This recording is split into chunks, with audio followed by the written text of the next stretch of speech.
di sini akan memaparkan tentang pandangan Howard Gardner tentang anak usia dini. Howard Gardner ini nama panjangnya yaitu Howard Earl Gardner. Dia lahir pada tanggal 11 Juli 1943. Beliau adalah seorang tokoh pendidikan dan seorang psikologi perkembangan. Pada tahun 1983, beliau menerbitkan sebuah buku yang berjudul The Forms of Mind yang berisi tentang multiple intelligence atau kecerdasan majmuk, yang di dalamnya menjelaskan tentang masalah kecerdasan manusia. Setiap anak itu unik dan tidak ada yang tidak cerdas. Menurut Gardner, kecerdasan itu adalah bukan hanya diukur dengan tes IQ saja, tetapi kecerdasan itu adalah kemampuan anak di dalam menyelesaikan masalah sampai anak tersebut menemukan kondisi akhir terbaiknya. Dan menurut Gardner, biasanya anak tersebut bisa menciptakan suatu produk di dalam budaya. Di dalam buku The Forms of Mind yang di dalamnya menjelaskan tentang teori multiple intelligence atau kecerdasan majmuk, di dalamnya itu ada, pada awalnya itu ada macam 7 kecerdasan, tetapi sekarang Gardner itu menambahkan lagi menjadi 9 macam kecerdasan. Seiring dengan bertambahnya penelitian dan perkembangan yang terus berkembang.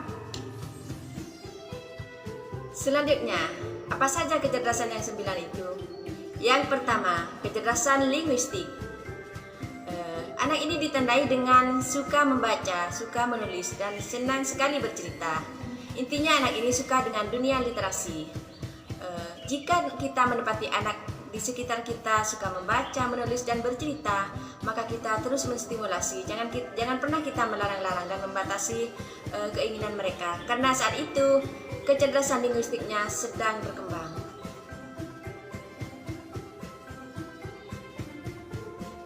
Yang kedua yaitu kecerdasan matematis logis atau logis matematik. Anak ini ditandai dengan kecerdasan di dalam mengolah angka, matematika, dan logika untuk menemukan suatu bentuk, untuk menemukan berbagai pola, baik pola pikir, pola visual, pola jumlah, dan juga pola warna. Biasanya anak ini ditandai dengan suka bertanya dan yang butuh jawaban dan analisa yang rumit. Misalkan anak itu bertanya tentang rasa. Kenapa gula itu rasanya manis? Kenapa cabai itu pedas? Kenapa kopi itu pahit? Atau bertanya tentang Tuhan. Kenapa Tuhan itu tidak terlihat? Jika kita mendapati anak tersebut, maka kita tidak usah melarang-larang. Jawablah semampu kita. Jangan membatasi. Biar kecerdasan matematis logisnya itu berkembang dengan baik. Yang ketiga yaitu kecerdasan visual spasial. Anak itu suka mengandalkan imajinasi di dalam menggambar, dan biasanya suka dengan gambar. Dan biasanya gambarnya itu sangat bagus. Anak ini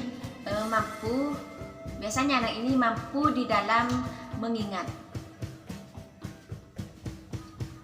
Ia punya kemampuan di dalam mengingat dan penalaran logika yang baik. Yang keempat yaitu kecerdasan kinestetik jasmani. Anak ini ditandai dengan suka gerak, suka berlari, suka main sepeda, suka main bola, intinya suka dengan dunia gerak.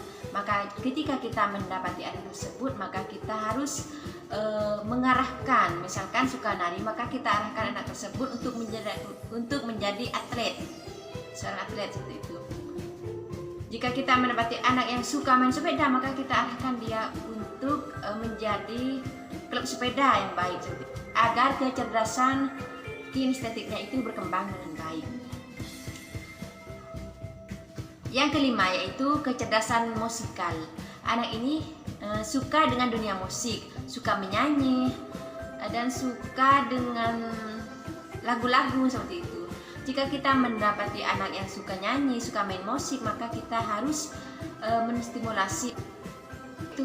Yang keenam yaitu kecerdasan intrapersonal atau kesadaran diri. Dia tahu akan kekurangan dirinya, dia tahu akan kelebihan dirinya, dia tahu akan memposisikan dirinya, dia tahu apa yang harus dia kerjakan, dia bisa memotivasi dirinya, dia mempunyai ketahanan yang kerja yang baik, tekun, fokus, dan tidak bosan, dan jarang bosan gitu. Dan juga bisa memotivasi dirinya dan terus bersemangat. Yang ketujuh yaitu kecerdasan interpersonal atau kecerdasan sosial. Anak itu cenderung merasa empati pada temannya. Jiwa sosialnya itu sangat tinggi dan suka berbagi. Jika kita mendapati anak yang suka berbagi, maka kita tidak usah melarang-larangnya. Kita harus mendukungnya agar kecerdasan tersebut berkembang dengan baik. Yang kedelapan yaitu kecerdasan naturalis atau kecerdasan yang berkaitan dengan alam. Biasanya anak itu suka hewan peliharaan, suka bercocok tanam, suka dengan tanaman, suka berpetualang, suka berkemah, suka naik gunung. Intinya anak tersebut suka dengan dunia alam. Jika kita mendapati anak tersebut suka dengan dunia alam, maka kita tidak usah melarang-larangnya, kita tidak usah membatasinya. Kita harus mendukungnya, harus menemani agar anak tersebut di dalam kecerdasan naturalisnya ini berkembang dengan baik. Yang kesembilan yaitu kecerdasan eksistensial atau keberadaan. Anak ini paham bahwa kehidupan di dunia ini hanya sementara, bahwa kita akan setelah mengalami kehidupan kita akan mati, dan setelah mati kita akan mengalami kehidupan lagi. Setelah di sana kita akan ditimbang amalannya, setelah ditimbang amalannya kita akan masuk ke surga atau ke neraka. Maka anak tersebut sangat menjiwai dengan hal tersebut. Biasanya anak tersebut filosofis dan agamis.